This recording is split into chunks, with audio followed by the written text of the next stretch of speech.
नमस्कार दोस्तों, मैं राजकुमार ठेनुआ आज आपको बताऊंगा पॉलिनोमियल्स हैंडलिंग के बारे में। जैसा कि हम पिछले लेक्चर में देख चुके हैं, आज के इस लेक्चर में हम देखेंगे अगर पॉलिनोमियल्स हमारे पास दिए हुए हैं, उनका आपको एडिशन करना है, सब्ट्रैक्शन करना है, मल्टीप्लिकेशन करना है तो किस तरीके से कर सकते हैं। और उससे भी ज़्यादा इंपॉर्टेंट, अगर आप पार्शियल फ्रैक्शन करना चाह रहे हैं तो किस तरीके से कर पाएंगे, या फिर आपको कुछ इक्वेशंस दी हुई हैं तो आप उन्हें सॉल्व कैसे कर पाएंगे, ये आज हम देखेंगे। तो MATLAB can perform the addition subtraction of two polynomials represented by p and q only if the two MATLAB vectors p and q have the same number of elements। तो ये आपको याद रखना होगा, जब आपको एडिशन या सब्ट्रैक्शन करना है तो जो p और q दो जो वेक्टर होंगे वो सेम लेंथ के होने चाहिए। तो सिंपल, जैसे हमें एक पॉलिनोमियल दिया हुआ है px is equal to 3x to the power 4 plus 2x to the power 3 plus x minus 1 and qx is equal to 5x³ minus 2x² plus 6। ये दो हमें पॉलिनोमियल्स दिए हुए हैं। आप चाह रहे हैं इन दो पॉलिनोमियल को ऐड करना, तो सबसे पहले क्या करना होगा, आपको इन्हें एंटर करना होगा। तो MATLAB के अंदर आप इसे एंटर करना जानते हैं, आपने p को एंटर करा लिया और q को एंटर करा लिया, करा सकते हैं। देन सिंपली आपको लिखना है sum is equal to p plus q। तो ये सम की जगह आप कुछ भी लिख सकते हैं, अपना कोई भी वेरिएबल लिख सकते हैं। तो बेसिकली प्लस का साइन जो मैं लगा रहा हूँ उससे इन दोनों का सम हो रहा है। तो ये पर्टिकुलर प्लस है वो प्रोड्यूस कर रहा है px प्लस qx। तो फाइनली जो आंसर आ जाएगा ये आ जाएगा। तो आप इसे चाहें तो अब अपने हिसाब से इसे समझ सकते हैं कि बेसिकली ये क्या हो गया, ये 3x टू द 4 हो जाएगा प्लस 7x³ हो जाएगा माइनस 2x² हो जाएगा प्लस x हो जाएगा और प्लस 5। तो इन दोनों का सम आ गया ना। तो सिंपली ऐसे कर सकते हैं MATLAB में। क्लियर है? उसी तरीके से अगर आपको सब्ट्रैक्शन करना होता तो यहाँ माइनस लगाए थे तो सब्ट्रैक्शन हो जाता। ठीक है। देन मल्टीप्लिकेशन, अगर आपको मल्टीप्लिकेशन करना है तो उसके लिए फंक्शन होता है CONV। कौन जो फंक्शन है basically that is for multiplication. तो CONV, और जो आपको दो पॉलिनोमियल है बेसिकली उन्हें पास करा देना है as a row vector p, q। तो फॉर एग्जांपल देख लीजिए, px हमें दिया हुआ है 3x प्लस 2 और qx दिया है 2x प्लस 4। तो सबसे पहले आपने p को एंटर कराया, फिर q को एंटर कराया, उसके बाद आपने प्रोडक्ट में ये वेरिएबल आप कुछ भी मान सकते हैं is equal to mainly function ये है CONV p, q। तो इससे आपको px इंटू qx मिल जाएगा।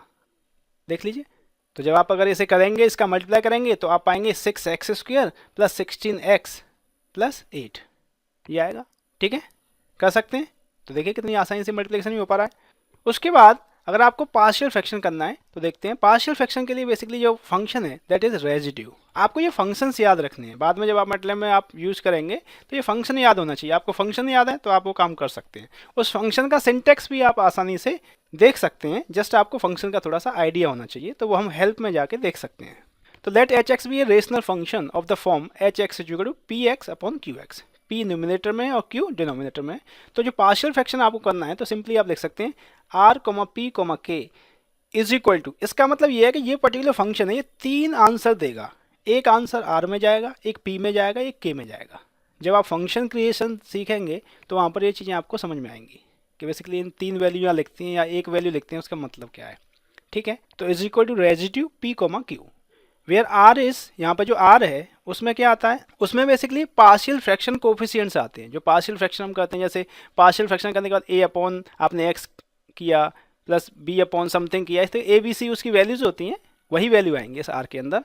और p के अंदर आते हैं रूट्स ऑफ q के रूट्स आएंगे, जिन्हें हम पोल्स भी कह सकते हैं। सिंपली जो डिनोमिनेटर है उसके रूट्स आ रहे हैं दैट आर पोल्स। तो p के अंदर पोल्स होंगे और k है वो कांस्टेंट होगा, गेन जो स्टैंड अलोन टर्म जो आता है वो होगा। ठीक है ना। तो एग्जाम्पल के लिए हमने मान लिया px दिया हुआ है 9x³ plus 8x² plus 7x plus 6 और qx दिया हुआ है 5x³ plus 4x² plus 3x plus 2। तो इन दो का हमें पार्शियल फ्रैक्शन करना है। तो सबसे पहले आपको क्या करना होगा, p को आपको एंटर कराना होगा, फिर q को एंटर कराना होगा और फिर आपको लिखना होगा r, p, k residue p, q। जैसे ही आप ये लिखेंगे और उसके बाद एंटर प्रेस करेंगे तो आपको ये तीन आंसर्स मिल जाएंगे। तो r आपके रूट्स आ गए, p है पोल्स आ गए और k जो गेन है वो आ गया कांस्टेंट। तो आप ये करके देख सकते हैं, MATLAB में करके देखिएगा, आ गए होंगे। तो बेसिकली इसका मतलब क्या है, इसे आप इस तरह समझ सकते हैं कि p अपॉन q ये था जिसका हमें पार्शियल फ्रैक्शन करना था। तो यहाँ पर जो कांस्टेंट्स आ रहे हैं, जो a b c basically values आ रही हैं, तो देखिए पहला वाला जो होगा उसके लिए ये वैल्यू हो गई r अपॉन, नीचे आप देखेंगे पोल्स है, पोल 1 पहले इसके नीचे आ जाएगा पोल 1, फिर दूसरा पोल इसके नीचे आ गया, तीसरा पोल इसके नीचे आ गया, कांस्टेंट तो यहाँ पे आई। तो जो पार्शियल फ्रैक्शन बेसिकली कोफिशिएंट आ रहे हैं और पोल्स आ रहे हैं, इन्हें आप इस तरीके से भी रिप्रेजेंट कर सकते हैं। क्लियर है? उसके बाद अब आप मान लीजिए कि आप कोई सिंबॉलिक फंक्शन का यूज करना चाह रहे हैं, सिंबॉलिक फंक्शन का यूज करके और आप किसी पर्टिकुलर इक्वेशन को सॉल्व करना चाह रहे हैं, तो किस तरीके से करेंगे? तो फॉर एग्जांपल हमने ले लिया है x square is equal to 9 है। अब आपको एक्स की वैल्यू निकालनी है, तो उसे किस तरीके से करेंगे? और ये दूसरा प्रॉब्लम एक है, इसमें ये हमने 3 इक्वेशंस दी हुई हैं, तो यहाँ पर एक्स वाई जेड की वैल्यू आपको निकालनी है, तो उसे आप कैसे करेंगे? तो उसे देख लेते हैं। सबसे पहले एंटर कैसे करेंगे? पहला वाला आपको सपोज आपने मान लिया उसे इक्वेशन कोई y1 इज इक्वल टू, आपने सिंबल फंक्शन यूज किया एस वाई एम, सिम्बॉलिक के लिए ये होता है एस वाई एम, और अंदर आपने वो इक्वेशन लिख दिया। अब x square is equal to 9 था, इसे मैं एक्स स्क्वायर माइनस 9 लिखूंगा, ठीक है ना, जीरो के बाद जो है उसे हम इधर ले आए, तो एक्स स्क्वायर माइनस 9 ये हो जाएगा। अब आप इस पर्टिकुलर इक्वेशन को सॉल्व करना चाह रहे हैं, तो उसके लिए आपको लिखना होगा सॉल्व y1 में स्टोर किया आपने, तो आपको x की वैल्यूज आ जाएंगी, 2 वैल्यू आएंगे 3 और -3। ऐसे ही आपने y2 को एंटर करा दिया, y3 को करा दिया, y4 को करा दिया। फिर आप सॉल्व करते हैं x y z, क्योंकि अब 3 वैल्यू आने वाली हैं, और फिर लिखा आपने सॉल्व y2 y3 y4, तो आपको x y z की वैल्यू मिल जाएंगी। तो इसे करके देख लेते हैं। तो देखिए मैंने लिखा y1 is equal to S Y M symbol और x square minus 9।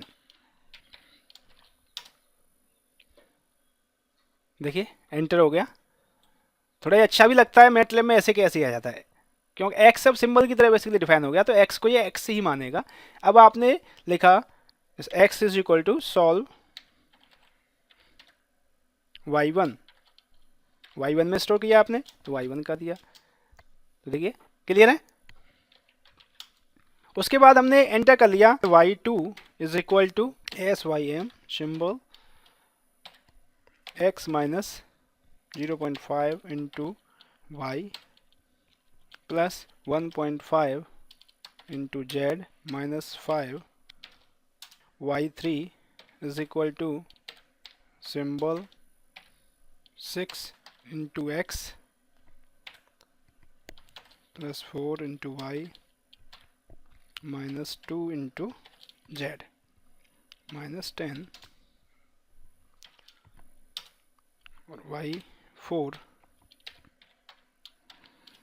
x minus Y minus Z plus 1। अब आपको लिखना होगा x comma Y comma Z, तीनों की वैल्यू आपको चाहिए, इज इक्वल टू फंक्शन है solve SOLVE, then y2 comma y3 comma y4 आ गई वैल्यू, x y z की वैल्यू आ गई। तो आगे बहुत ज़्यादा पॉइंट में आ रहा है, तो आपको फॉर्मेट करना आता है कि आप इसे शॉर्ट फॉर्मेट में कैसे कर सकते हैं। क्लियर है? तो आई थिंक आप कर सकते हैं। सॉल्व फंक्शन प्रॉपर्ली काम कर रहा है, तो आप आसानी से पॉलिनोमियल्स को सॉल्व कर सकते हैं।